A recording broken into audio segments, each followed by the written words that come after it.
অনেক অনেক মায়েরা প্রশ্ন করেন ছোট ছোট বাচ্চাদের কৃষ্ণ ভক্ত করব কি করে? ও তো আমার কাছে বসে না, মন্দিরে যায় না, তুলসী গাছে জল দেয় না, কি করে করব ভক্ত? হরিব, তুমি যত ঠেলে দাও না কেন মা হবে না। আমি বলে যাচ্ছি, শিখে নাও কি করে ভক্ত করাবে। একদিন থেকে 5 বছর পর্যন্ত তুমি সন্তানকে সেবা করো, 5 বছর পর্যন্ত তুমি সন্তানকে লালন পালন করো, সন্তানকে খাওয়াবে, মাখাবে, আনন্দ দেবে, আদর করবে, ভালোবাসবে। কিন্তু 5 বছরের পর থেকে ওকে শেখাও সবার আগে বাবা মাকে সেবা কর। এই বাবা মাকে যদি সেবা করাতে শেখাও, তাহলে ওই ছেলেকে আর বলতে হবে না কৃষ্ণ সেবা করতে। কৃষ্ণ এমন টান দেবে ও আপনি থেকে মন্দিরে চলে যাবে। তাই গৌর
বুকে পা দিলাম, শুধু পা দিলাম নয়, ওই মলমূত্র ত্যাগ করলাম সকালবেলা। প্রতিদিনের আমাদের নিত্য কাজ এই মাটির উপরে, রাত্রিতে ঘুমাতে যাওয়া পর্যন্ত কত ট্রেন, ট্রাম, যানবাহন সব এই ধরিত্রীর অঙ্গ দিয়ে যায়। তাহলে আমাদের কি মনুষ্য জীবনে কর্তব্য নয়? আমাদের মানুষ হয়ে কি আমাদের চেতনা জাগে না যে একবার সকালবেলা মাকে প্রণাম করি, মাকে বলি মা এই যে তোমার বুকে পা দিব, আর সেই রাত পর্যন্ত তুমি সন্তান মনে করে আমায় ক্ষমা করে দিও। এইগুলো বলতে হবে, কোনো মন্ত্রের তন্ত্রের দরকার না। কি বাবা, যদি মুখ্য সূক্ষ্ম মানুষ হয়, যদি মন্ত্র মুখস্থ না হয় তো তখন কি হবে? কোনো মন্ত্রের দরকার নেই, সোজা ভাষায় ভগবানকে জানিয়ে দাও ভগবান এক জায়গায় দুর্বল, তোমার সরলতার কাছে। যদি হৃদয়ে সরল হয়, যদি হৃদয়টা সোজা পথে চলে, আর যদি জিলিপির মতো ঘোর প্যাচে চলে বাবা, ভগবত কৃপা হবে না। সোজা পথে চলতে হবে, তখনই তাড়াতাড়ি ভগবত কৃপা হবে। আর মনে রাখতে হবে মা, এই ভগবত কৃপাটা এমনি এমনি হয় না, সংসার সুখের হয় পুরুষের গুণে। দেখেছো কিরম ভুল ভাল বলছে? আমার রমণীর গুণ হবে, তাই তো? এটা খনার বচন বাবা, সংসার সুখের হয় রমণীর গুণে। আচ্ছা মা, তোমরা এই যে বড়াই করে বললে রমণীর গুণে, তাহলে রমণীর গুণটা কই? রমণীর গুণটা তো দেখাতে হবে, তাই না বাবা? একটা নারী পারে তার পরিবারটাকে কৃষ্ণ ভক্তের পরিবার করতে। যদি বলো কিরকম, অমাইরা একটা কথা বলি, মন দিয়ে শুনবে কিন্তু, কেমন? আর এই কথাটা শুনলে অবশ্যই করে চেতনা জাগবেই বাবা, তবে মন দিয়ে শুনতে হবে। জানো মা, একটা ছোট্ট মেয়ে ছিল, জন্ম নিয়েছিল ভক্ত পরিবারে। যে মেয়েটার নাম ছিল শক্তুমা, মেয়েটার নাম রেখেছিল শক্তু। তো এই শক্তুমার জন্ম থেকেই বাবা এদের পরিবারটা ছিল কৃষ্ণ ভক্তের পরিবার। তো মেয়েটা বড় হবার পর এমন একটা বাড়িতে দেখাশোনা করে বিয়ে দেওয়া হলো বাবা, ঘোর নাস্তিক, মানে কৃষ্ণ ভজন হয় না, সে বাড়িতে কৃষ্ণ নামই হয় না। কোন দিন সন্ধ্যাবাতি জ্বলে, কোন দিন জ্বলে না, ভগবানের গুনে গুনে দুটো নকুল দানা দেয়, কোন দিন দেয় না, মানে এরকম পরিবার। আর এমন বাড়িতে বিয়ে হয়েছে, কিন্তু শক্তুমা কোনোদিন বাপের বাড়ি নালিশ জানায়নি যে আমার সংসারে এত কষ্ট।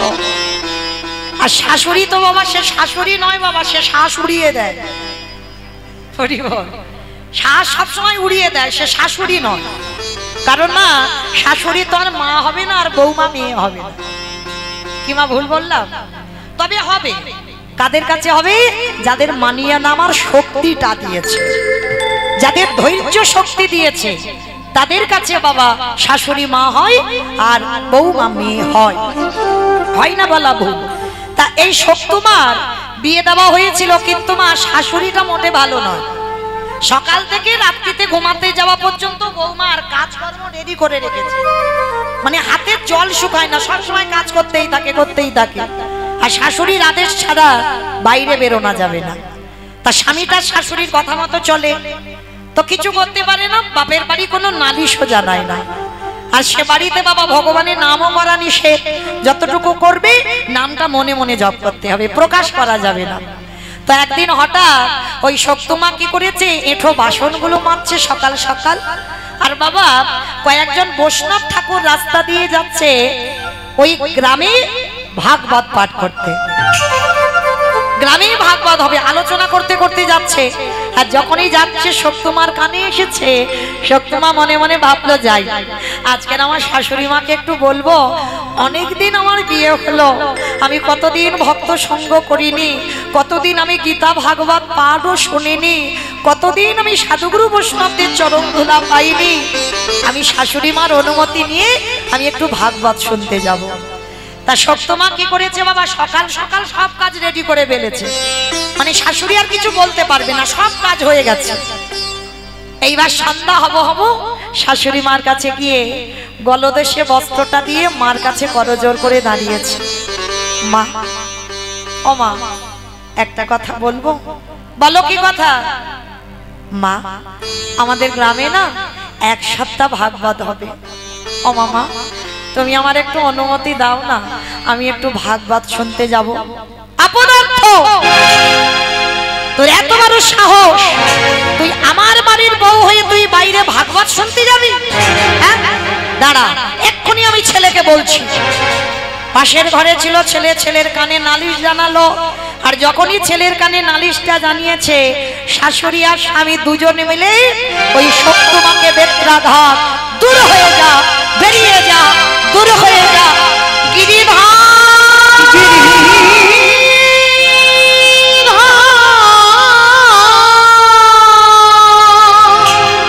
এত মারা মেরেছে, শক্তিমাকে সর্বঙ্গ দিয়ে রক্ত ঝরে ঝরে পড়ছে।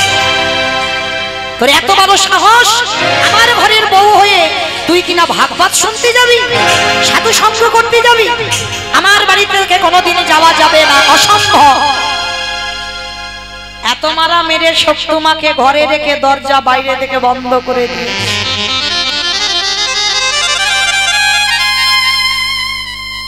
বসে বসে গুমড়ে গুমড়ে কাঁদে আর বলে, গিরিধর, জন্ম থেকেই আমি তুমি ছাড়া কিছু জানি না।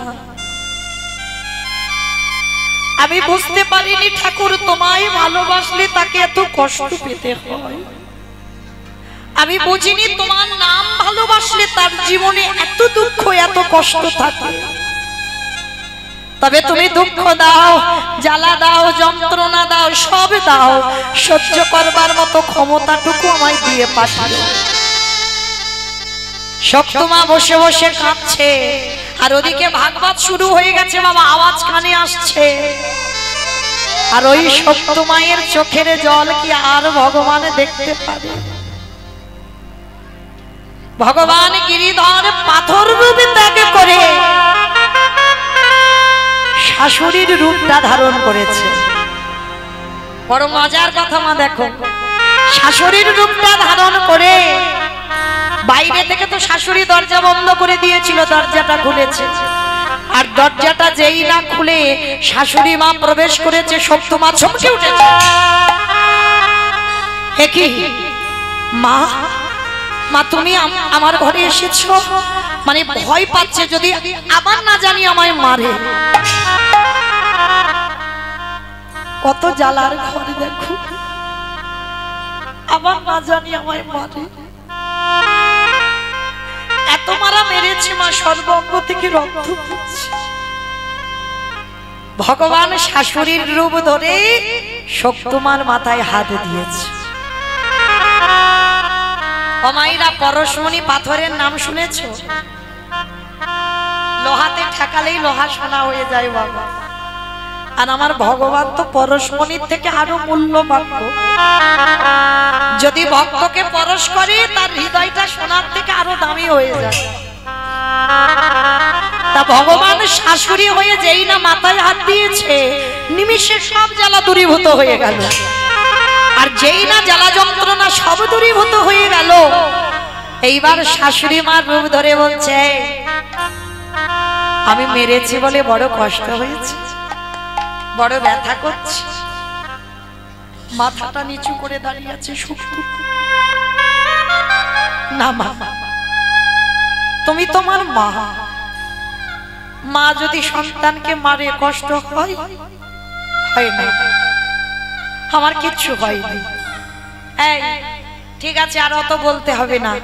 ছেলে বা পাশের ঘরে ঘুমাচ্ছে, এখন তো জানবে না। যা, ওদিকে ভাগবত শুরু হয়েছে, শুনতে পাচ্ছি তো মাইকে।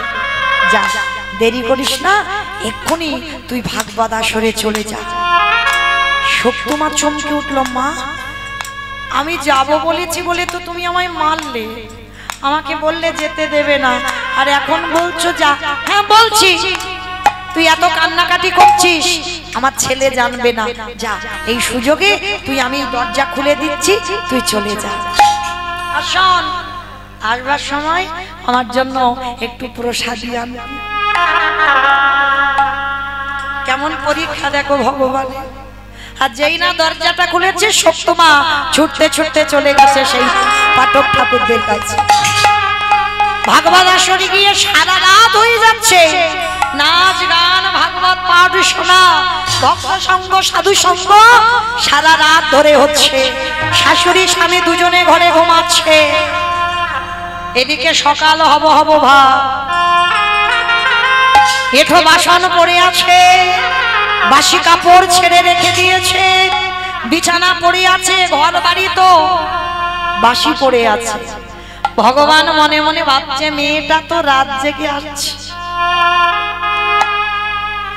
সারা রাত ও আমার ভাগবত শুনে আসছে, না জানি সারা রাত জেগেছে, কত কষ্ট হবে।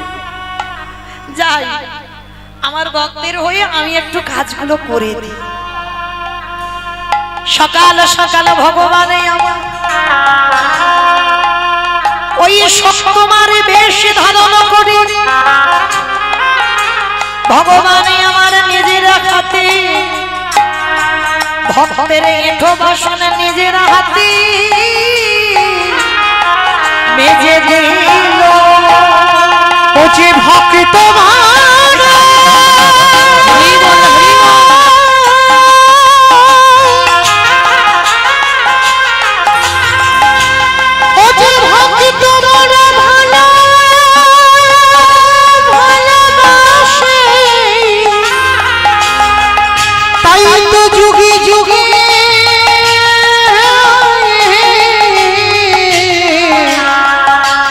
ভক্তির কাছে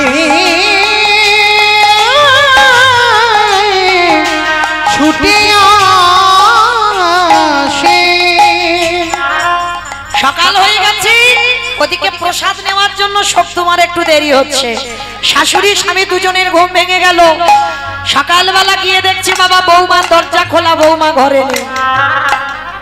এইবার শাশুড়ি রেগে গিয়ে বলে উলে, ওরে পাপিষ্ঠা নারী, তার মানে আমার বলা সত্ত্বেও তুই ওই ভাগবত আসরে চলে গেলি?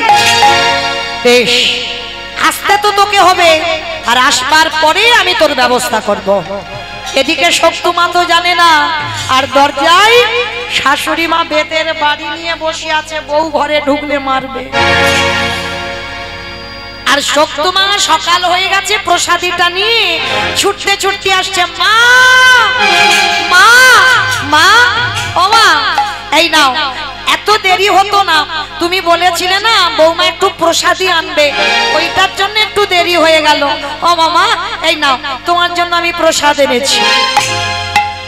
চমকে উঠলো শাশুড়ি মা, এত বড় মিথ্যাবাদী!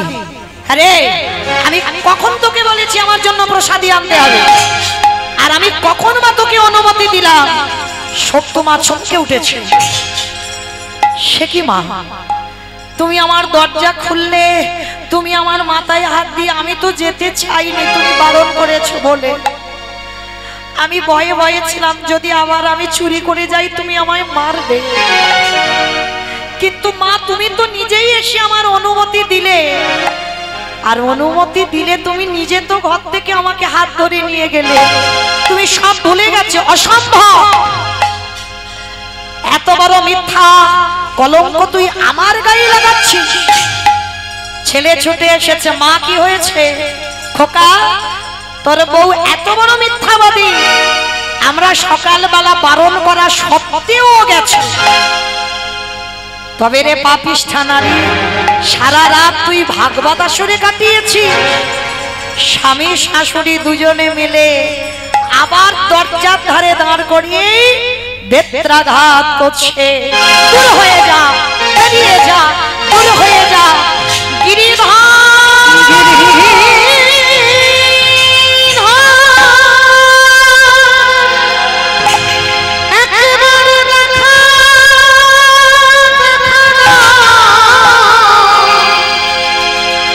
ওগো তুমি নাকি ভক্তে ভগবান। এত মারা মেরেছে, তবুও দাঁড়িয়ে দাঁড়িয়ে কোনো প্রতিবাদ নয় মা। মাথাটা নিচু করে শক্তুমা কেঁদেই যাচ্ছে, কিন্তু বুঝতে পেরে গেছে যে কাজটা কে করেছে।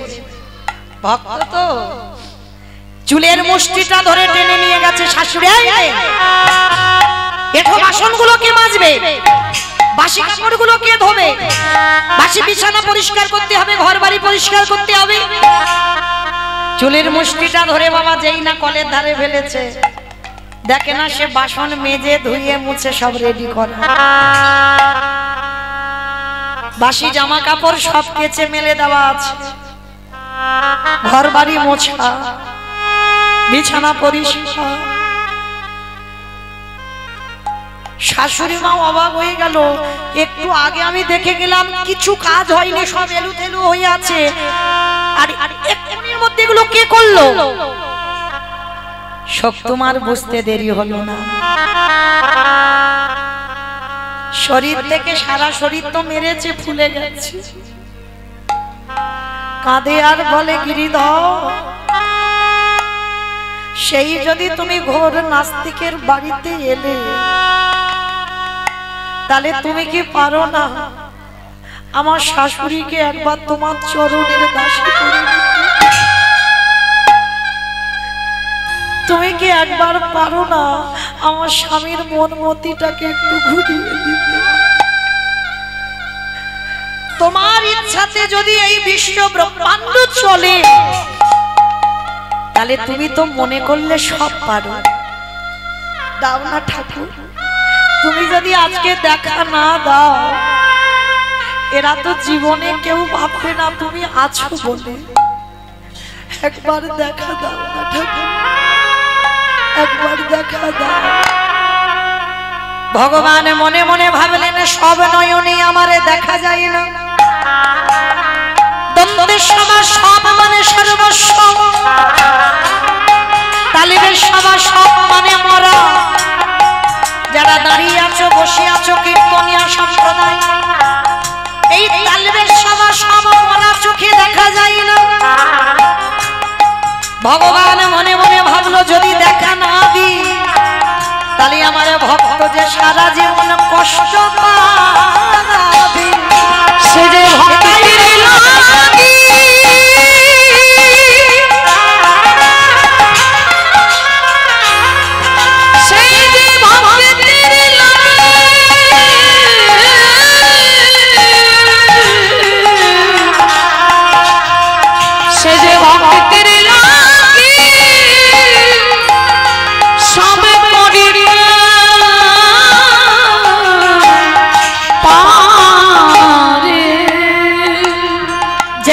শক্তুমা দাঁড়িয়ে কাছে, আর কি আমার গিরিধরে থাকতে পারে? বাঁকা করে বাঁকা হাতে কালো শশী, ওই শক্তুমার বামে বামে রেখে আমার গিরিধর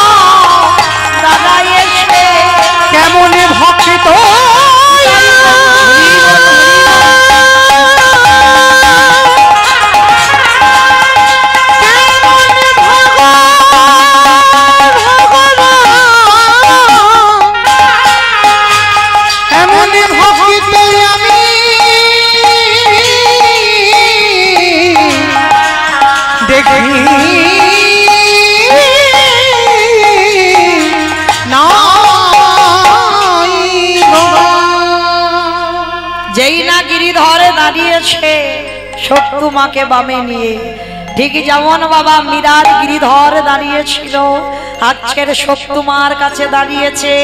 শাশুড়ি স্বামী দুজনে দর্শন করে চমকে উঠেছে। কি আমরা কাকে দেখছি? লুটিয়ে পড়ল চরণে। প্রভু, বুঝতে পারিনি আমাদের ঘরে কে এসেছে। আজকে থেকে আমরা ছেলে মা দুজনে কথা দিলাম, আজকের পর থেকে তোমার চরণ ছাড়া আমরা আর কিছু ভজন করব না। নিতাই গৌর হরি বল, হরি বল। তাহলে মায়েরা কি বুঝলাম? সংসার সুখের হয় রমণীর গুণে। একটা নারী যদি ঠিক হয়, কি মায়েরা শক্তিমার এত অশান্তি এত জ্বালা, তাহলে যদি মনে করতো তাহলে তো বাপের বাড়ি চলে যেতে পারতো। কিন্তু নারী শক্তিতে সবার আগে দরকার ধৈর্য শক্তি। এই ধৈর্যটা যদি ধরে থাকতে পারো, তাহলে আমরাও মীরাবাইয়ের মতো গিরিধরের কৃপা পাবো, শক্তি মায়ের মতো কৃপা পাবো, কর্মাঠা মায়ের মতো কৃপা পাবো। এদের মতো কৃপা আমরাও লাভ করতে পারবো। কিন্তু বাবা, যাদের ভগবানের প্রতি বিশ্বাস নেই তাদের কি দুর্গতি হয় জানো? আপনারা জানেন বাবা, মহাভারতে সঞ্জয় দিব্যনয়নের যুদ্ধটাকে দর্শন করেছিল, সবাই জানে। আর সঞ্জয় দেখে অন্ধ ধৃতরাষ্ট্রের কাছে বর্ণনা করেছিল। আর একটা একটা ছেলে মরছে, সঞ্জয় বলছে। ভীমের গদার আঘাতে দুর্যোধনের উরুভঙ্গ হলো, ভীম দুঃশাসনের বক্ষ চিরে রক্ত পান করলো। একটা একটা করে ছেলের মৃত্যু খবর পাচ্ছে। বাবা, যতই অন্ধ ব্যক্তি হোক না কেন, ছেলের মৃত্যু খবরটা কি নিতে পারে? একটা করে খবর আসছে, আর ভিতরটা যেন ধৃতরাষ্ট্রের জ্বলে যাচ্ছে। মানে এত ক্রোধ, এত রাগ এসে যাচ্ছে। ওই রাগের মাথায় বিদুরকে ডেকেছিল, বিদুর, এক্ষুনি তুমি ভীমকে ডেকে পাঠাও। ভালো করে শুনবেন বাবা, কেন ভীমকে ডেকে পাঠাতে বলছে? না, অন্ধ ধৃতরাষ্ট্র যখন ছেলেদের মরা খবর পাচ্ছে, ধৃতরাষ্ট্র প্রতিজ্ঞা করেছিল, আমি নিজের হাতে ভীমকে হত্যা করব। আর এদিকে আমার অন্ধ ধৃতরাষ্ট্র বুঝতে পারিনি বাবা, সবার চোখে ধুলো দেওয়া যায়, একজনের চোখে নয়। কি গো মাইরা, এই যে আমি উঁচু জায়গাতে দাঁড়িয়ে আছি, মোটামুটি দেখতে সবাইকে পাচ্ছি, কিন্তু আমার চোখে ধুলো দেওয়া যায়। কে কীর্তন শুনছে, কে শুনছে না, কে গল্প করে যাচ্ছে, কে শুধু হাওয়া খেয়ে যাচ্ছে, আবার কে বসে বসে। আমি কিচ্ছু দেখতে পাচ্ছি না, কিন্তু যে ছেলেটা বাঁশিটা বাজাচ্ছে, যত বাবা প্যান্ডেলের ভিতরে থাকুক না কেন, ও বাবা, ও চোখ তো ইন্দ্রের থেকে আরো বেশি চোখ। কি বাবা, সেই অহল্যা সতীত্ব নাশ করেছিল দেবরাজ ইন্দ্র, তাতে গৌতম মুনি অভিশাপ দিয়েছিল কি তোর সর্বাঙ্গে ইন্দ্র হবে ভোগ চিহ্ন। আর সেটা পরবর্তী দিনে হলো সহস্র চোখ। আর সেই সহস্র চোখ মানে হাজার চোখ, কিন্তু হাজারের থেকে তো আমার কৃষ্ণের শরীরে আরো চোখ বেশি। চারদিকে ঘুরে ঘুরে বেড়াচ্ছে, কে কি করছে দেখি কীর্তন আসরে এসে। সময় মতো আমি লিখে ঘরের ভিতরে দিয়ে দেব। তা মায়েরা, তার চোখে ধুলো দেওয়া যাবে না। তা অন্ধ ধৃতরাষ্ট্র প্রতিজ্ঞা করেছে, ভীম যেমন আমার ছেলেকে মেরেছে, আমার দুর্যোধনের উরুভঙ্গ করলো, দুঃশাসনের বক্ষ চিরে রক্ত পান করলো, আমি নিজের হাতে ভীমকে হত্যা করব। প্রতিজ্ঞা করেছে, সংকল্প করেছে, মারবই। আর সংকল্প করে বিদুরকে বলল, বিদুর যাও, তুমি একবার গিয়ে ওই ভীমকে আমার কাছে একটু ডেকে পাঠাও তো। শান্ত ভাবে বলছে, কিন্তু বাবা বাইরেটা শান্ত, ভিতরটা শান্ত নয়, রেগেই বলছে। কিন্তু অন্ধ ব্যক্তি কেউ বুঝতে পারলো না। এইবার যখন বিদুর খবর দিয়েছে, বাবা পঞ্চপাণ্ডব এসে যুধিষ্ঠির আগে প্রণাম করেছে। আর যুধিষ্ঠির প্রণাম করতে সর্বাঙ্গে হাত বুলিয়ে ধৃতরাষ্ট্র বলছে, আমি তো বাবা তোকে আসতে বলিনি। স্বভাব শান্ত, ভিতরটা জ্বলছে, আমার ভীম কই, আমি ভীমকে দেখতে চেয়েছি। এইবার ভীম তো পাশেই দাঁড়িয়েছিল। এইবার ভীম ধৃতরাষ্ট্রের কাছে যাবে বলে সবে একটা পা বের করে আমার পাশে দাঁড়িয়েছিল পরমাত্মা রূপী ভগবান, যে ভগবান সবার মনের খবরে জেনে বসে আছে। সবে একটা পা তুলেছে যাবে ধৃতরাষ্ট্রের কাছে, ভগবান কি করেছে ভীমের হাতটা ধরে ধরে টেনে নিয়েছে। অন্ধত ধৃতরাষ্ট্র দেখতে পাচ্ছে না, ভগবান শুধু ইশারা করে বলছে ছু, কথা হবে না। এরা পাঁচ ভাই তো অবাক হয়ে তাকিয়ে আছে কৃষ্ণের দিকে। ওই যে বললাম, যে পক্ষে কৃষ্ণ রয় সে পক্ষের মৃত্যু হয় না। যারা কৃষ্ণ চরণ ধরে তাদের কোনোদিন অপমৃত্যু হবে না। এইবার যেই না বাবা ভীমকে টেনে নিয়েছে, আর রেডি করা ছিল তো একটা ভীম। ধীরে ধীরে ভগবান ভীমটাকে ঠেলে দিয়েছে ধৃতরাষ্ট্রের কাছে। এইবারে যেই না ভীমটা হাত বাড়িয়েছে, অন্ধ ধৃতরাষ্ট্র মানে ভীমটাকে এমন করে বানিয়েছে বাবা হুবাহু ভীমের মতো, আর অন্ধ মানুষ বুঝতে পারেনি। আর যেই না ভীমের দুটো হাত এমনি করা আছে যাচ্ছে, মানে চাকা সিস্টেম করা, ঠেলে দিয়েছে আর গড়াতে গড়াতে যাচ্ছে। এইবার অন্ধ ধৃতরাষ্ট্র যেই না ভীম গিয়ে না যাইছে, আমার ধৃতরাষ্ট্র যেই না ভীমকে বুকে জড়াইয়ে ধরেলো। একটু আদ্রু শক্তি নয় ধৃতরাষ্ট্রের শরীরে, 10,000 হাতির বল আছে। যদি চোখ দুটো ভালো থাকতো না বাবা, একটা খেলা খেলে নিত কুরুক্ষেত্রে। চোখ নেই বলে তো বাবা অত ক্ষমতা। 10,000, আমাদের তো বাবা একটা হাতির পা যদি পেটে তুলে দেয় হরি বল। আর অন্ধ ধৃতরাষ্ট্রের শরীরে 10,000 হাতির বল ছিল। এইবার ভীমকে বুকে চেপে ধরেছে, মানে ভিতরটা তো রেগে আছে, ছেলেদের মৃত্যু সংবাদ শুনেছে, আর এমন করে চেপে ধরেছে বাবা একেবারে ধুলোর মতো ঝরঝর করে গুঁড়ো। আর যেই না ধুলো হয়ে গেল, অন্ধ ধৃতরাষ্ট্র টুকরে কেঁদে উঠল।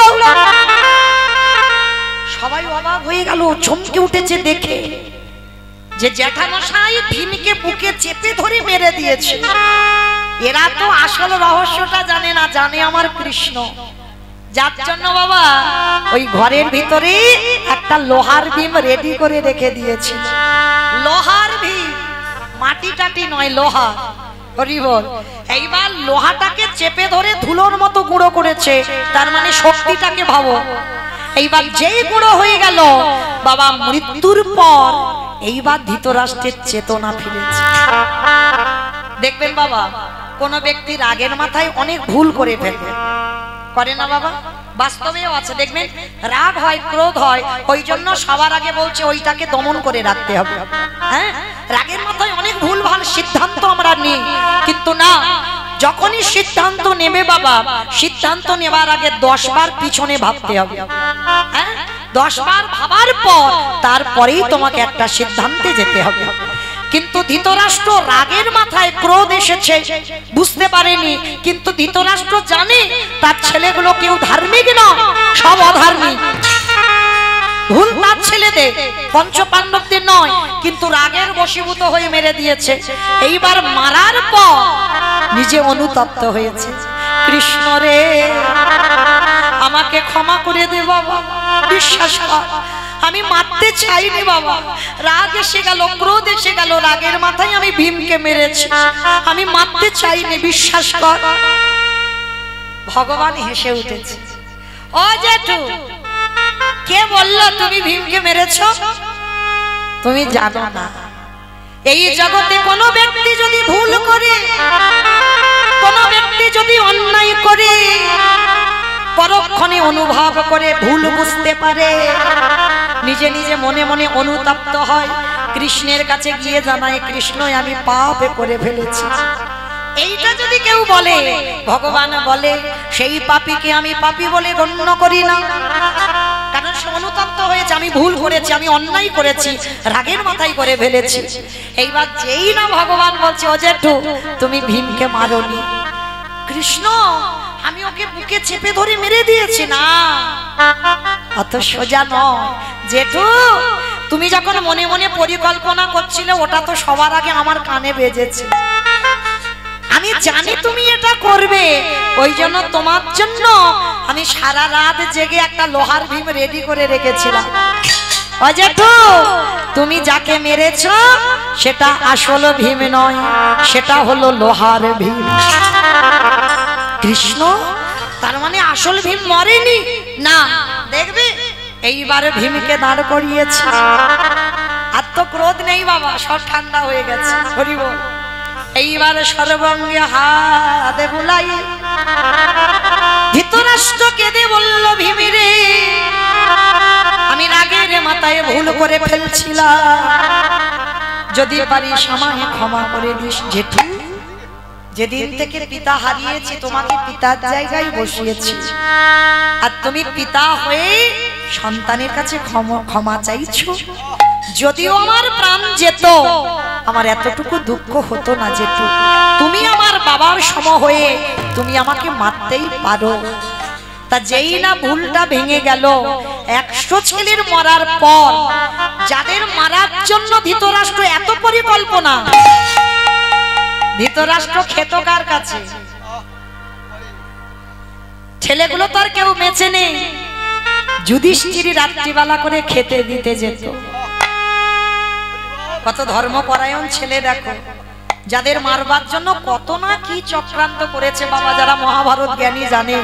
হ্যাঁ, ভীমকে বিষ খাওয়াতে চাইলো, হ্যাঁ, আবার এমন ঘর তৈরি করেছে বাবা ঘি দিয়ে, মানে একটু আগুন লাগলেই দাউ দাউ করে ধরে উঠবে। হ্যাঁ, কত রকম মারার চেষ্টা করেছিল, কিন্তু পেরেছে কি? পারেনি। এখানেই তো প্রমাণ হয়ে যায় কৃষ্ণ চরণ যারা ধরে তাদের এইভাবে মৃত্যু হবে না। তা এইবার দুর্যোধনের বাবা অন্ধ ধৃতরাষ্ট্র যুধিষ্ঠির অন্নে প্রতিপালিত হচ্ছে। প্রত্যেক দিন যুধিষ্ঠির খেতে দেয়, তো আজকের অন্ধ ধৃতরাষ্ট্র বলছে, খোকা তোর অন্ন প্রতিদিন আমি সেবা করি, আজকের একটা জিনিস চাইবো, দিবি বাবা?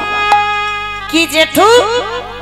একবার সকালবেলা আমার কৃষ্ণকে এনে দেখাবি? ও ঠিক আছে, আমি বলে দেব কৃষ্ণকে তোমার কাছে আসতে। এদিকে বলেছে আর ওদিকে তো কানে খবর চলে গেছে, ভগবান এসে দাঁড়িয়ে গেছে। জেঠু, শুনছিলাম তুমি নাকি আমাকে দেখতে চেয়েছো, আমি এসেছি, বলো তুমি আমার কাছে কি চাও? কৃষ্ণ রে, এই জীবনে তুই আমার কাছে থেকেও আমি তোরে চিনতে পারি না, আমার দুর্যোধন চেয়ে নিল সাদক্ষিণী সেনা, আরে অর্জুন চেয়ে নিল কৃষ্ণ শুধু তোকে। কেন? কৃষ্ণ প্রতিজ্ঞা করেছিল আমি অস্ত্র ধরবো না।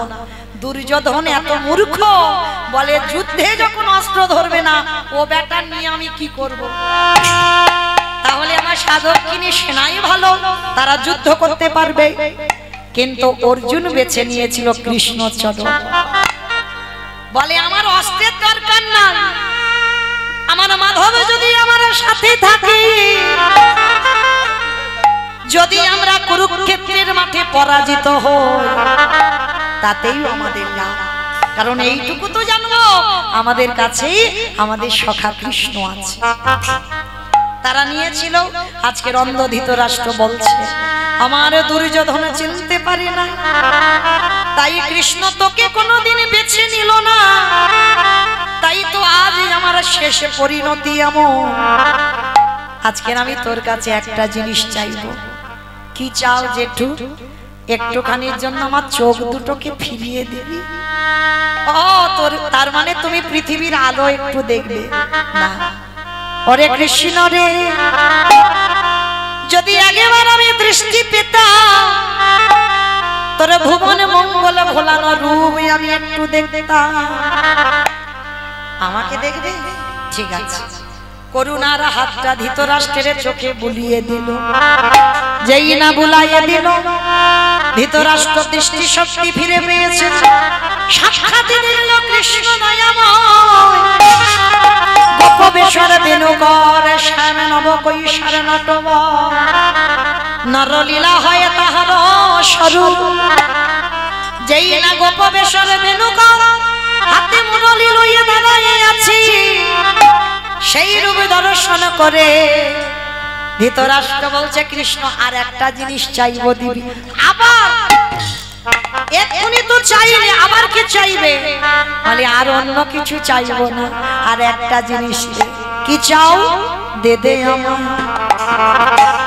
অন্ধ করে আমার আর তো না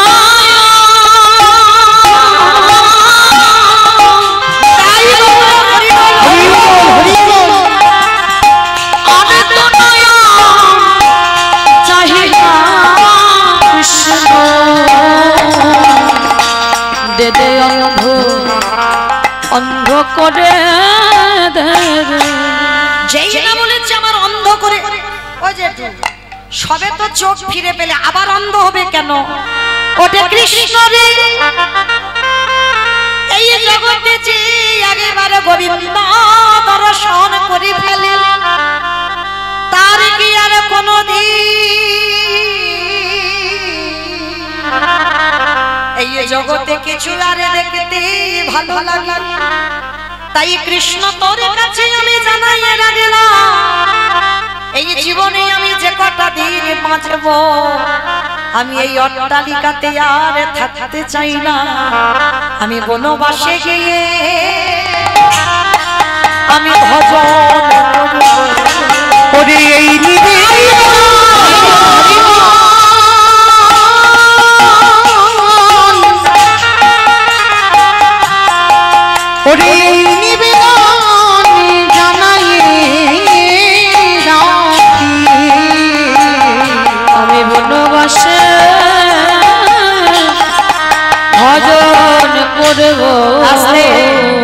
তাহলে দেখেন মাইরা, ভক্ত হও আর অভক্ত হও, জীবনের শেষ প্রান্তে গিয়ে তাকে গোবিন্দ চরণ ধরতে হবে।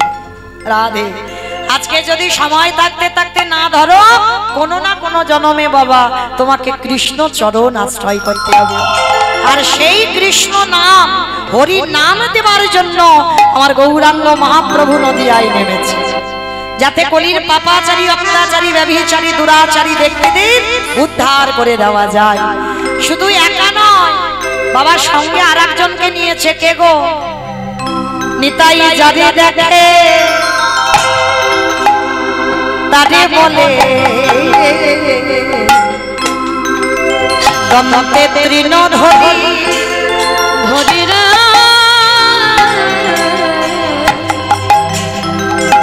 আসলে আমাইরা।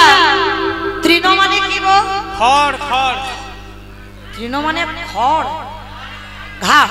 বেশ, তৃণ মানে ঘাস। আচ্ছা বাবা, কিরকম একটা সিস্টেম হচ্ছে? নিতাই চাঁদ হরিনাম দিচ্ছে দিক, তার দাঁতে ঘাস নেবার কি আছে? কি বাবা, দাঁতে ঘাস নেবে কেন? এইটাই তো তত্ত্ব। এই জন্যই কীর্তন শুনতে হয়, মানে একটা বাচ্চা মানুষের কাছেও জানা যায়। একটা নিয়ম আছে বাবা, যেমন আমার সমাজে একটা নিয়ম আছে। কি নিয়ম? না, গুরুজনদের সামনে যদি তুমি কিছু কথা বলো, তাহলে তোমার ভাবটা যেন একটু নত ভাব হয়। দেখবে বাবা, যাদের মধ্যে একটু অহমী ভাব থাকে, দেখলেই বোঝা যাবে, মানে তার কথার মধ্যে তুমি অনুভব করতে পারবে।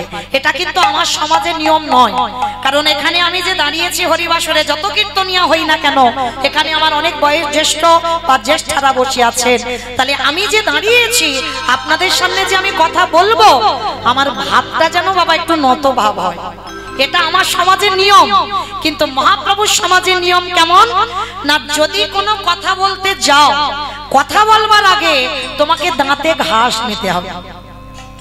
রূপা সনাতন গোস্বামী যখন নিমায়ের চরণ শরণাপন্ন হলো, তখনই বাবা দাঁতে ঘাস নিয়েছিল। আর দাঁতে ঘাস নিলে কি বুঝবে গুরুজনেরা? যে কথাটা সত্যি বলছি বা কথাটা বিনতার সহিত বলছি, মানে এই কথার ভিতরে মিথ্যা লুকানো নেই। এই জন্য দাঁতে ঘাস নেওয়া। তাই তো নিতাই চা, নিতাই যারে দেখে তারে বলে রিভাব দাও। আহা দন্তে তৃণ ধরি ধরি রে, ওগো তোমরা আমারে তোমরা তোমরা আস্তে আমি বলছি না, মা নিতাই চাঁদ বলছে, খেয়াল করবেন এগুলো বাবা কীর্তনিয়ার বানানো গান নয়, মহাজলী পদাবলী, বৈষ্ণব পদাবলী। কারণ এটা তো কীর্তন। যত রবীন্দ্রসঙ্গীত, বাউল, নজরুল গীতি যাই করো না কেন, কীর্তনের বৈষ্ণব পদাবলী কয়েকটা গাইতে হবে, তাই না? তাই এগুলো আমাদের জানা দরকার, কীর্তন আসরে এগুলো প্রয়োজন। তো আমার নিতাই চাঁদ দাঁতে ঘাস নিয়ে নবদ্বীপের অলিতে গলিতে নিতাই জারি দেখে তার পদ ধরে বলে, তোদের ঘরে আমি বাসন মাজবো, তোদের ঘরে আমি বাটনা বাটবো, তোদের ঘরে আমি কাপড় কাচবো, তোদের ঘরে আমি রান্না করব। সত্যি বলছি, যা বলবি আমি সব কাজ করে দেব, কিন্তু বিনিময়ে তোদের একটা কাজ করতে হবে। আমার মাইনে দিতে হবে না, কিচ্ছু দিতে হবে না, কিন্তু একটা কাজ করতে হবে। কি কাজ? তোরাই আমারে ওগো কিনে গালা তোমরা বলো হরিরা তোমরা আমারে তাই বউরা হরি বল হরি বল হরি বল কিনে গেল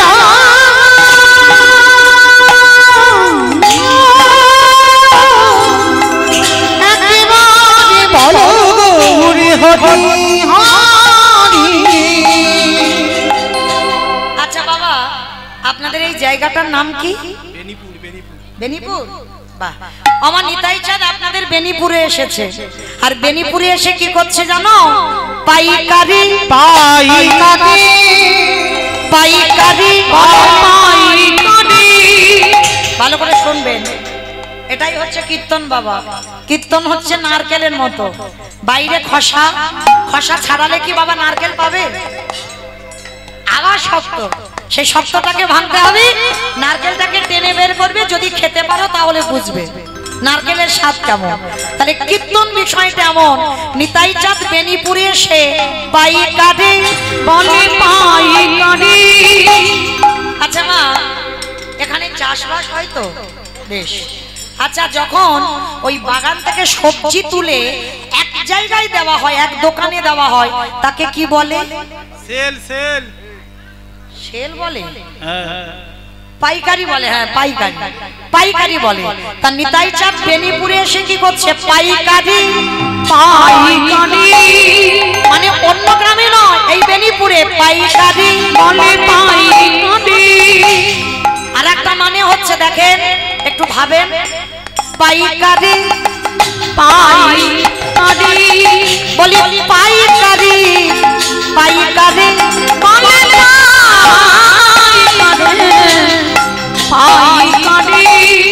মানে একসঙ্গে বেনিপুরে দিচ্ছে নামটা, আর একটা বলছে হরিনাম যে দেব বেনিপুরে ভক্ত পাইকারে, মানে পাচ্ছে না মানুষ। শেষে এক জায়গা ঢেলে দিয়েছে, কোথায় জানো? দোকানে, ওই দোকানে, ওই দোকানে, ওই দোকানে। আমাইরা মুদিখানা দোকান, স্টেনারি দোকান, খেলনা দোকান, কোন দোকানে দিল? ফুচকা দোকানে। ফুচকা দোকানে দিল? সবজি দোকানে না? সবজি দোকানে? ও মা, নাকি সবজি দোকানে নাম দিল? হাই ভগবান। হ্যাঁ, দোকানে, এই দোকানে দোকানে, দোকানে যারা দোকানে খুলে বসে আছে হরিনাম দিল দোকানে, যারা দোকানে খুলে বসে হরিনাম দিল দোকানে। এত বলে নিতাই চাঁদ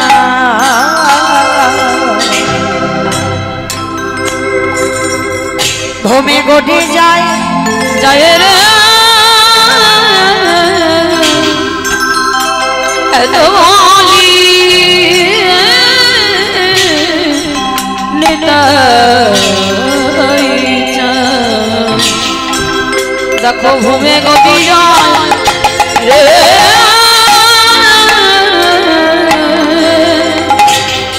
ওগো সোনা গো, ওই সোনা সোনার আজ দয়াল নিতা আজ সোনার পর্বত দেখো দেখো আমার নিতাই চা তারে অঙ্গ কান্তিটা যেন কাঁচা সোনা পেটে দিয়েছে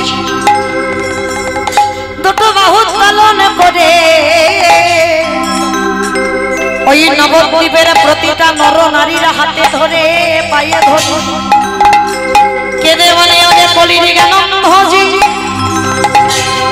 তোরা একবার কৃষ্ণ বল একবার হরি বল হরি বল হরি বল এই হরি নাম না বলিলে তোদের মানব জনম ধন্য হবে না সেই দয়াল তাই চাঁদ ওই সোনা ধনের তীরে আমার প্রভুর চাঁদকে সঙ্গে লয়ে আজ আনো লম্বিত ভুজ চাচরে কেশরে আমার দয়াল তাই চাঁদে যেই নাম করে দাঁড়াইয়াছে ওই নদী আর নর নারী দেখে কে বলে জানো ওগো সোনারো ওই সোনারো পরে তো জানো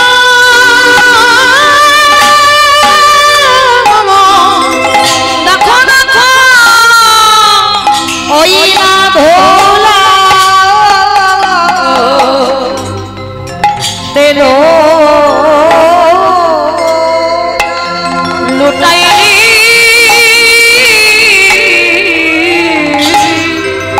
আজ সোনারো সোনারো পর্বত জানো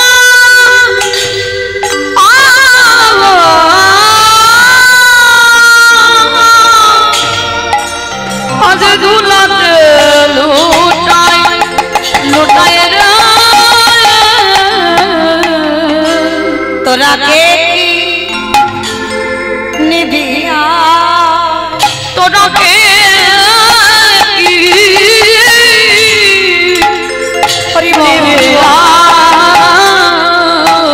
আমার দুটো মানে হচ্ছে দেখেন কে মানে কে কিনবি কে নিবি তোরা কে নিবি আমার দয়াল নিতা কে রে বলে তোরা কে নিবি নিতাই রে বিলাচ্ছে নিতাই রে বিলাইছে বলি অযাচিত কৃষ্ণ নিতাই রে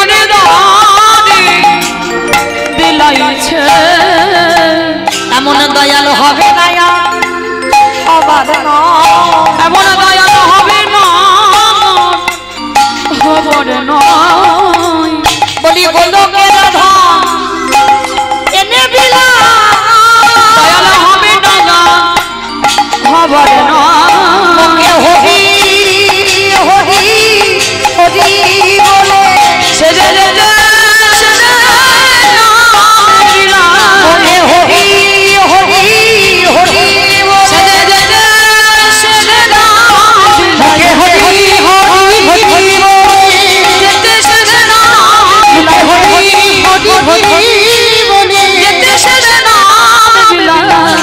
এমন হয় না খবর ওই সোনা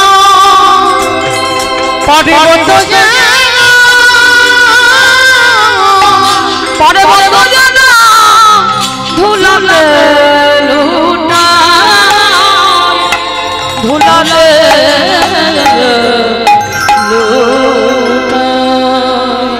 হেনয় অবতারে যায় রতি না জন্মিল রতি না জন্মিল ভগদান বলে সেই পাপী এলো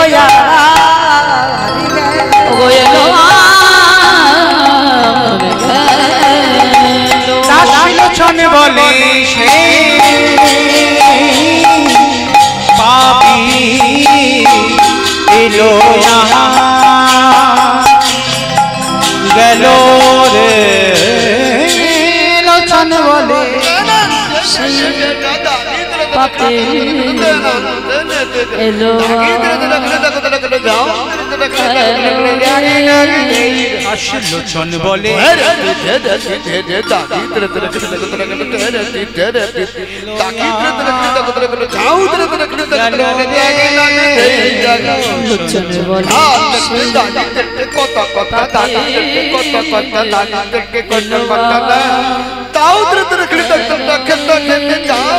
লোচন বলে সে পাপি এলো গেল রে বলে সেই পাপে এলো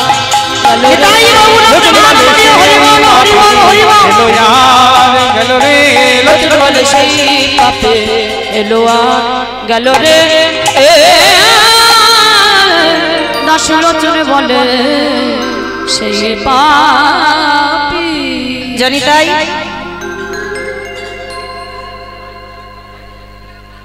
হরি বল ভক্তচরণে আমার একটা নিবেদন আপনাদের জন্য আমি কীর্তনের শেষে দাঁড়াবো কিন্তু কীর্তন চলাকালীন মা গো হরি ভাসুরে আসবেন না তাতে তো কীর্তনীরা ব্যাঘাত হবে শ্রোতাদেরও শুনতে অসুবিধা হবে শেষে দাঁড়াবো তখন দেবেন কীর্তন চলাকালীন না তো চলেন মায়েরা এতক্ষণ যখন নবদ্বীপে ছিলাম এইবার আমরা যাব বৃন্দাবন আর বৃন্দাবন যাওয়ার আগে সবাই দেখে একবার বলেন তো গৌর সুন্দরী কি নবদ্বীপে ধাম কি ধ্বনিটা হলো কি এটাও জয় সব জয় এই হচ্ছে ভক্ত মানে বুঝতে পারিনি বাবা একেবারে ডুবে গেছে মানে ধ্বনি দিতে বলছি দিয়ে যাচ্ছে আমি যে কি বলছি ওটা খেয়াল নেই আমি বললাম ধ্বনিটা হলো কি মানে টান দিলাম তো জিজ্ঞাসা হলো না একটু প্রেম সে দিতে হবে এত জোরে দাও কত দূর শোনা যাবে মগরাহাট যাবে বাংলা যাবে হরি বল তো মাইরা এখন উলু দিতে হবে না উলু দিলে কম হবে কিন্তু জয় দিলে বেশি জোরে হবে তাই না তাহলে দেখি তাহলে এত জোরে জয়ের ধ্বনি দাও শুধু মগরাহাট নয় বাংলা নয় সোজা চলে যাবে সুরধ্বনি গঙ্গায় আমার গৌর চরণ কি মাইরা যাবে তো বেশ যাদের বিশ্বাস আছে একবার গৌর চাঁদ নিতাই চাঁদের মতো হাত দুটো তোলো দেখি সবাই যারা দাঁড়িয়ে আছো বসে আছো সবার চরণ ধরে কই এদিকে আমার দাদা ভাই বাবারা যারা আছে সবাই একসঙ্গে কেমন ওই আমার সোজাসুজি ওই জায়গাটা একটু ধসে মতো গেল চলো সব একসঙ্গে বলবে কেমন সম্পূর্ণ অর্ধেক তুলবে না হাত সম্পূর্ণ তুলবে একেবারে আত্মনিবেদন আমার বলতে যা আছে আমার কাছে নয় গৌর চরণে দিলাম সবাই বলো গৌর সুন্দরী কি জয় নবদ্বীপে ধাম কি জয় সচির নন্দন কি জয় কৃষ্ণ প্রিয়া কি জয় নিতাই চাঁদ কি জয় ভক্ত বৃন্দ কি জয় হরিবাসন ধাম কি জয় সাধু গুরু বৈষ্ণব কি জয় আপন আপন গুরু চরণ কি জয় কমিটি ভাই সব কি জয় হরি নাম যজ্ঞ কি জয় আজকের আনন্দ কি জয় মহাপ্রসাদ কি জয় নিতাই গৌর প্রেমানন্দে আমার হাত দুটো একটু ব্যথা করলো না চলো ব্যথা করে করুক একটা ব্যায়াম হয়ে গেল চলো এবার একটা ভজন গাইতে গাইতে আমরা বৃন্দাবন যাই কেমন তো মাইরা যারা আমরা যাব বৃন্দাবনে ভজন গাইতে গাইতে তবে আমি আর আমার সম্প্রদায় নয় সবাই কিন্তু যাব সবাই যদি যাব একটু উলুধ্বনি দাও বেশ রাখালি রাজা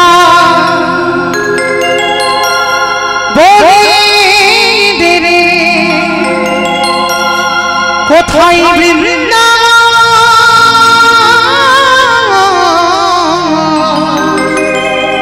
রাধা কুণ্ড স্বামী কুণ্ড গিরি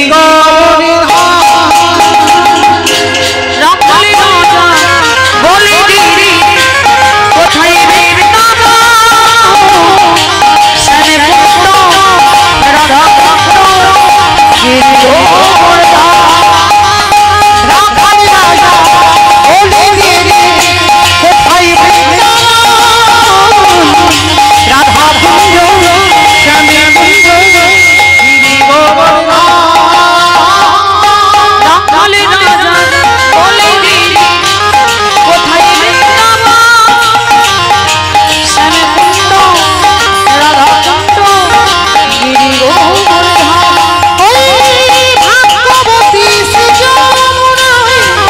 উজানে বই যা কেশি ঘাটে রাম শিবা আছে শ্যামরা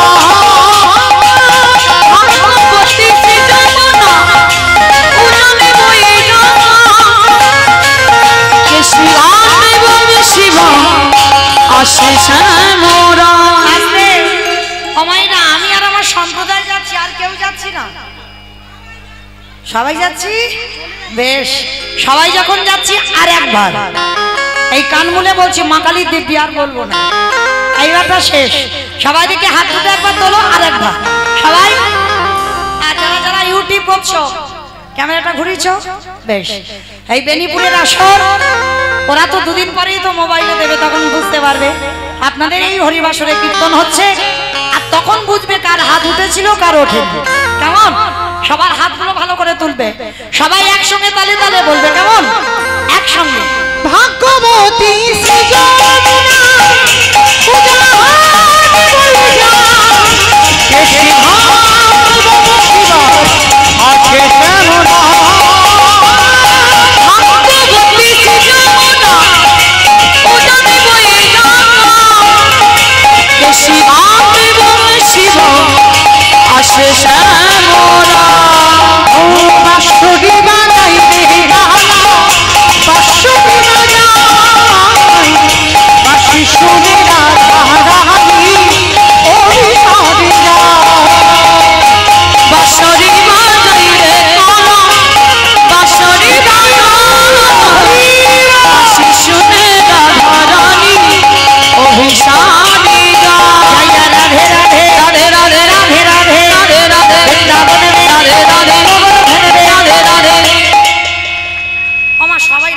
বলছো? হ্যাঁ, মনে মনে।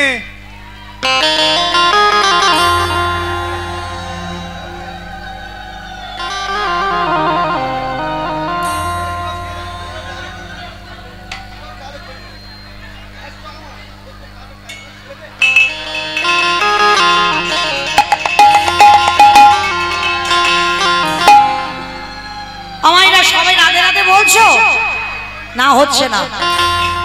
আজকে রামচন্দ্রের আবির্ভাব তিথিতে এত রাধারানীর নাম জুড়ে দাও যেন সবার ধ্বনিটা আমার রাধারানীর চরণে যায়। কেমন? সবাই হাত দুটো তোলো দেখি সবাই। জয় জয় রাধে রাধে রাধে রাধে রাধে রাধে রাধে রাধে বৃন্দাবন মে রাধে রাধে গোবর্ধন মে রাধে রাধে ধোবন মে রাধে রাধে লালবন মে রাধে রাধে কমলবন মে রাধে রাধে উষারা মে রাধে রাধে বর্ষানা মে রাধে রাধে জোরসে বলো রাধে রাধে জোরসে বলো রাধে রাধে লালবন মে রাধে রাধে কমলবন মে রাধে রাধে উষারা মে রাধে রাধে বর্ষানা মে রাধে রাধে রাধা কুंड में राधे राधे श्याम कुंड में राधे राधे हरिद्वार में राधे राधे प्रेम से बोलो राधे राधे भाव से बोलो राधे राधे जोर से बोलो राधे राधे आगे बिहारी राम हरि राजा ओ देवी रे ओ भाई राधा कुंड श्यामी कुंड गिरी गोवर्धन राम हरि राजा बोले जी कोথায় श्यामी कुंड राधा कुंड गिरी गोवर्धन प्रेम से बोलो राधा रानी की जय। ঠিক হলো? হলো না? ঠিক হলো না? আরেকটু জোরে দিতে হবে। আচ্ছা মা, তোমাদের এই বেনিপুরের শাশুড়ি বৌমাতে ঝগড়া টগড়া হয় তো?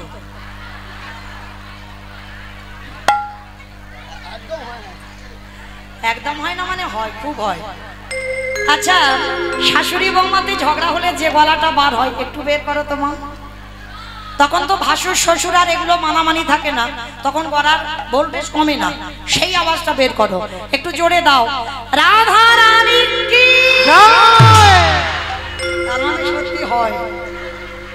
বৃন্দাবনের সঙ্গী জয়, যমুনা মাইয়া কি জয়, নন্দগাম কি জয়, উচাগাম কি জয়, বর্ষানাম কি জয়, ভক্তবৃন্দ কি জয়, হরিবাসর ধাম কি জয়, সাধু গুরু বৈষ্ণব কি জয়, আপন আপন গুরু চরণ কি জয়, কমিটি ভাই সব কি জয়, হরিনাম যজ্ঞ কি জয়, আজকের আনন্দ কি জয়, মহাপ্রসাদ কি জয়, নিতাই গৌর প্রেমানন্দ চলো এবার আমরা যাই ব্রজধাম বৃন্দাবন। রাধে তো আজকে আমার একটা কথা একটু বলি বলি। আচ্ছা সিরিয়াল টিরিয়াল দেখো? কারণ আছে বাবা, বলবো কেন জিজ্ঞেস করলাম। আমার কতক্ষণ করে হয় গো? 1 ঘন্টা 1 ঘন্টা 1 ঘন্টা আধ ঘন্টা, মানে তোমরাও দেখো টাকো নাকি? বেশ, 8 ঘন্টা। আচ্ছা 8 ঘন্টা সিরিয়াল হয় গোটা? একটু একটু করে অ্যাডভার্টাইজ হয়, আর হিসাবে 15 মিনিট অ্যাডভার্টাইজ হবে আর 15 মিনিট হয়, তাই তো? আচ্ছা বাবা, সিরিয়ালটা জমে উঠেছে, দেখার ইচ্ছা নেই, কিন্তু দুম করে দেখতে দেখতে অ্যাডভার্টাইজ দিয়ে দিল। ইচ্ছা লাগে না, তবু কিন্তু দেখতে হয়, হয় কি না? কেন? সিরিয়ালটা তো ভালো লাগছে, কারণ যাই হোক না কেন একটু অ্যাডভার্টাইজটা হয়ে যাক, আবার তো সিরিয়ালটা হবে।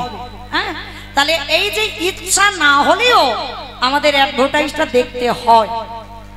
এই কথাটা বলার কারণ একটাই, কারণ বাবা ওই যে কোম্পানিগুলোর অ্যাডগুলো দেখো, ওই কোম্পানিগুলো সিরিয়ালটা চালায়, এইটা মনে রাখতে হবে।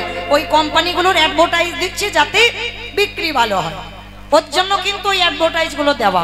ওই কোম্পানিগুলো খরচ করে সিরিয়ালটা চালাচ্ছে। আচ্ছা মা, এই কথাটা কেন বললাম জানো? এই যে এত সুন্দর প্যান্ডেল সাজানো, এত সুন্দর আলো, এত সুন্দর মাইক, এত ভক্তের চরণ ধুলা, এ তো বাবা একার দ্বারা অসম্ভব, হয় কি? হবে না। এই অ্যাডভার্টাইজ কেন বলছি? যাদের আয়োজনে কীর্তন, তাদের জন্য 10 মিনিট আপনাদের কাছে একটু চেয়ে নিলাম, কেমন? কারণ মনে রাখতে হবে বাবা, আমার আছে বলে আমি কীর্তন করাতে পারবো না। আমার অনেক টাকা আছে, আমি কীর্তন করাবো, হবে না বাবা। 5 বাড়ির দ্বারে দ্বারে তোমাকে ভিখারি হতে হবে। ভিক্ষা করো, তোমার আছে বলে তুমি চাকরি করো, তোমার অনেক ব্যবসা আছে, তুমি অনেক বড় লোক, হবে না বাবা। কীর্তনে তুমি কমিটিতে যুক্ত হতে পারবে না। ভগবানের জন্য তোমাকে দ্বারে দ্বারে ভিক্ষা করতে হবে। তার জন্য আমার কমিটি দাদা ভাইদের হয়ে, ভাইদের হয়ে, বাবাদের হয়ে যারা যারা আছেন কমিটিতে যুক্ত, তাদের হয়ে আপনাদের চরণে আমার বিনম্র নিবেদন, আমার দাদা ভাইরা যাবেন, যার যেমন সামর্থ্য আছে, যার যেমন ক্ষমতা আছে, আপনারা কৃপা করে ওনাদের আঁচলে একটু দান করবেন, কিন্তু বইমুখ করে দেবেন না মা। কারণ হরিনাম শুনতে বসেছেন মানে কিছু পাবেন, আর এই পেতে গেলে বাবা কিছু দিতে হয়। শুধু শুধু কিন্তু কিছু নিয়ে যেতে নেই, কারণ এই কীর্তন শুনে যদি এতটুকু কিছু পান, তাও কিছু পেলেন, কিন্তু বিনিময়ে দিতে হবে। আর মা যারা যারা দেবেন, একটা কথা মনে রাখবেন, যেন ঝনঝন আওয়াজটা না হয়। হবে না তো? একজন বলছে হবে না। আচ্ছা বেশ, একটু মানে বেশি বেশি ব্যবস্থা করো, মানে নোটের ব্যবস্থা, ওইটা করলে তাহলে আর আওয়াজটা হবে না, কেমন? আসতে মাইরা, তাহলে দান দেন, কিন্তু গন্ডগোল করে নয়। যেমন নিস্তব্ধে ছিলেন তেমন নিস্তব্ধে থাকবেন, কারণ আর বেশিক্ষণ নয়, আর 1 ঘন্টা থাকবো। 1 ঘন্টা পরে তো আপনাদের চরণ থেকে চলে যাব। তো ওই জন্য এই যতটুকু সময় থাকবো দান দেন, কিন্তু ধ্যানটা লীলাতে রাখেন, কেমন? তো সবার কাছে আমার দাদা ভাইরা যাচ্ছেন, মায়েরা যাচ্ছেন, দেবেন কিন্তু মা, কেমন? 1 টাকা হলেও কেউ বইমুখ করবেন না, সবাই দেবেন। নিতাই গৌর প্রেমানন্দে হরি বল, হরি বল, হরি বল।